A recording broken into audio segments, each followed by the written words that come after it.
dragon! Apparently you could find dragons in, you know, the streets of Waterloo. Knowing that he could never have children, he returned to his seat to keep the Chatterley name alive when he could.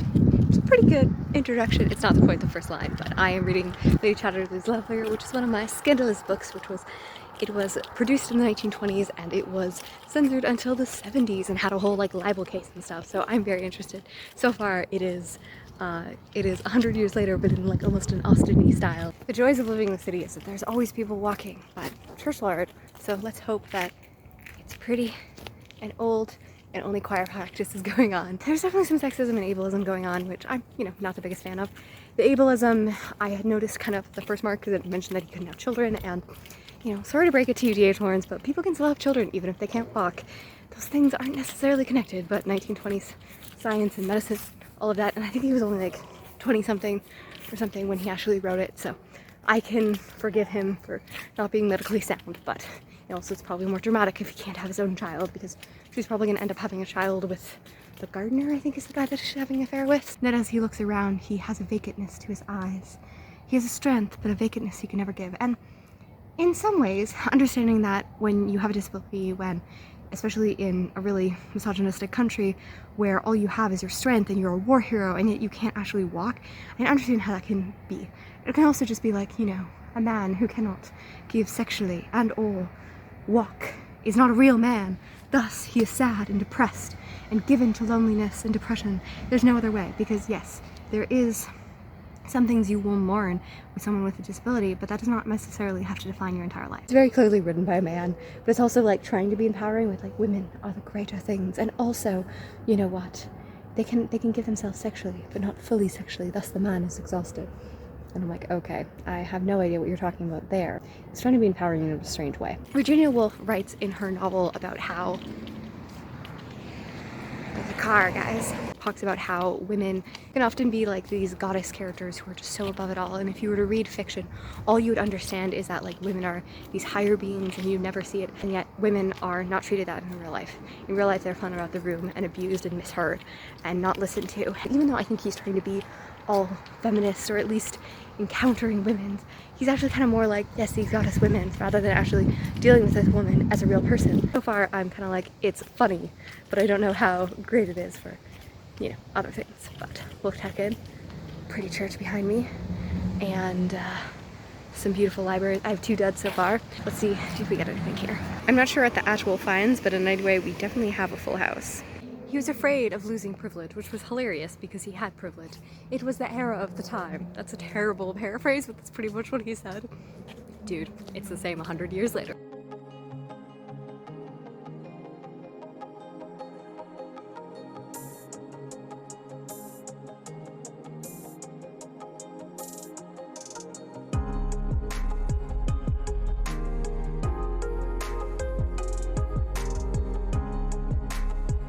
So I have a feeling that Clifford is supposed to be bad for being like, hey Connie, you should have a kid with someone else. But to be honest, I like him more. Like, he's like, yeah, I am not super interested in these things.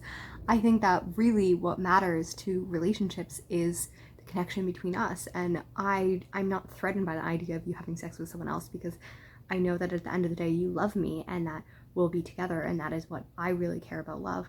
And it's interesting because I'm reading some analysis. I'm only like 5 chapters in, but they're all like, yeah, he's like unemotional and loveless and all those things. And I'm like, I don't know. I don't love when people put sex as the highest thing on the roster, just because I don't believe that that's true. I think that it can be a really important part of relationships, but it's not the only thing in relationships. And apparently that's kind of the message of this book, that if you are only physically connected, or if you're only mentally connected, that is not enough to sustain a relationship. You need the physical. And I think that for a lot of people that can be the missing part, but I think that that's not universally true. And I really don't like the idea that Clifford might be the villain or might just be the bad guy because he loves his wife, but not necessarily sexually. And I don't know, maybe he's gonna do some other terrible things, but currently I'm just unimpressed with the things. And also the fact that like, it's like, Connie and Clifford went for a walk on Tuesday, and it's like, by that I mean that Clifford walked whatever, is shuffled a lawn in his motorcade or whatever, and she did. And I'm like, Do you have to bring up every time that he can't walk? You can say walk. Like, I have friends who are in wheelchairs, and when we say go for a walk, I don't mean like you go and you can wheel and I can walk. And as someone who also uses a wheelchair on occasion because I have a disability, and I feel so much shame about it because I'm going to be harassed and questioned about why I'm in a wheelchair, I really don't appreciate this. So I also thought that D.H. Lawrence was in his 20s when he wrote this. For some reason, I think I'm messing him up with James Joyce. But no, he's in his 40s. He's about to die, actually. This is his last published book. So that gives me also different things. He's not a young writer. I think that is kind of still based on him as a young man, but it is not him. Like, he's in his early 40s at this point. He's written several books before. So my excuses for this is kind of like, no. So I'm not a big fan of the idea that Clifford is somehow bad for also the fact that if in the context of the novel, Connie wants more freedom. She is shown to like her relationship with her husband. Like, she isn't fully fulfilled by it, but she does talk about being appreciative of their relationship and their companionship and stuff. And he is like, I can't give you those things. And also, sex has never been like my hugest ambition, even when he was able-bodied. So it's like, okay, I'm giving you the freedom to have sex. I don't even want to know about it. I won't like keep track of it. You choose the man and go ahead. Like, in this situation, he wants his relationship and contentment and companionship with her, and she wants that plus sex, and he's literally saying, go ahead and do that. Like, what is wrong with this picture? I am confused and also already angry, and I'm not even there yet.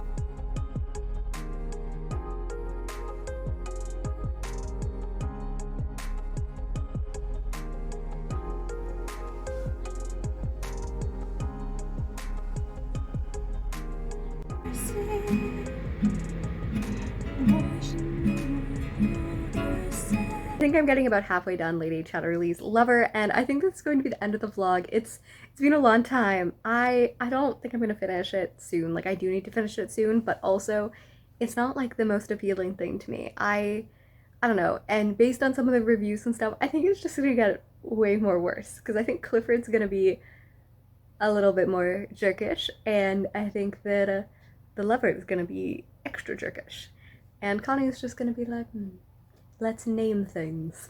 So that's what I think I have to look forward to. If I do finish it in the next day or whatever, I will put shots here, but I think that I'm gonna call thank you for joining. This week has been a little bizarre. I went and visited my grandparents, which was really lovely. I got serenaded in a car because we got stuck in a parking lot during a like tornado warning / massive thunderstorm. So me and my friend Ange were in the backyard coming back from my grandparents being like, I guess we're just gonna be here. So that was really fun, and I read some of Obit by Victoria Chang, and I really appreciated it. I think I would have appreciated it more if I had read it back in December when I originally read some excerpts because of the Giller Prize, which I think it won the international section, and it deals with a woman dealing with the death of her parents and talks about how parts of us die, parts of language dies, part of experiences die, and it's really good. And I think that it's a little too fresh on me. I lost my grandfather in the spring, and my other grandfather that I just visited currently has cancer, so it's one of those things where it's like there's a lot going on that I feel like, even though I want to read it and it might be a good thing to feel alike, it also is a little bit too close to process, if that makes sense. So I do want to read it, but I'm still a little conflicted on that. I want to be reading a little bit more, but I've been trying to stick to finishing things, so I think that that's why I haven't finished anything lately, because I've been reading Lady Chatterley's Lover. But yeah, I think either I'm going to push through and finish it tonight, or I'm just gonna let it lapse for a little bit and then read some other things, because I don't think it was the book that I wanted it to be, but I still want to include it on my Scandalous books of 2022 and kind of reading how women are depicted, because that's the big thing, where like he's supposed to be depicting Connie as this woman and he's supposed to be like really giving her voice and stuff, but I think that even in that he's trying to give her agency, but he's trying to give her agency through still a lot of misogyny and stuff, and she doesn't really feel authentic to me as a character. And then the other guys are just not, they are viewed through Connie's lens. So when you have a guy who's trying to be in a woman and then use her experience to talk about men, it's a weird, convoluted thing, and I want to, like, I like some of the writing, it's really funny, but outside of that, I am not really a fan. When you're halfway through a book and you're like, oh crap, I forgot to put it on Goodreads, so you're looking through the editions to be like, which is the one that calls to you? And you're like, why do all of them have swans? Am I missing something? Because Mallards is a gameskeeper, groundskeeper. He looks at animals. Is that why? I don't understand. Something about swans. Is it because she like goes fully formed from an ugly duckling to a full swan? But she is beautiful in the beginning, but not mature in the way of the world always. Although she was very active in the world of sensuality at a young age. Anyways, all of these things being like, did I miss something about swans? I know I'm not at the end yet, but there's a lot, like everything has swans, and I was like, oh my goodness, so many swans. And I have to make a note that the vintage classic cover is like the most erotic thing that I've ever seen. It is, especially for covers, like it is more erotic than I've seen like any like romance book or even like just straight up erotica, and that's very interesting to me. Maybe it's just the position because we tend to see like breasts and things, but we don't tend to see more things below. So I was shocked. I was like, wait, is that what I think it is? And then I looked up and I was like, oh, that is. Especially on like a dignified classics line, I thought it was very interesting. They were like, well, we're putting lover in the side, we're putting lover there. I keep on forgetting that I want to talk about the Queen's Gambit. I am reading it and enjoying it a fair bit. I am on episode 3. I'm not so in love like I thought I would be because everyone's been telling me I would love it, but it's also been like 2 years of me not watching it, so maybe that's it, and I've had lots of anticipation toward it, but I'm really enjoying it. There's moments where she was adopted and she was holding the bag, and it has to be alluding to Anna Green Gables. There's no way. Anne Shirley holds it exactly that with the red hair and everything, and she brings joy into people's lives. Yeah, I am intrigued by it, and I'm enjoying it a fair amount. I don't know if it will become a favorite, but I am also intrigued to read the book that it's based on.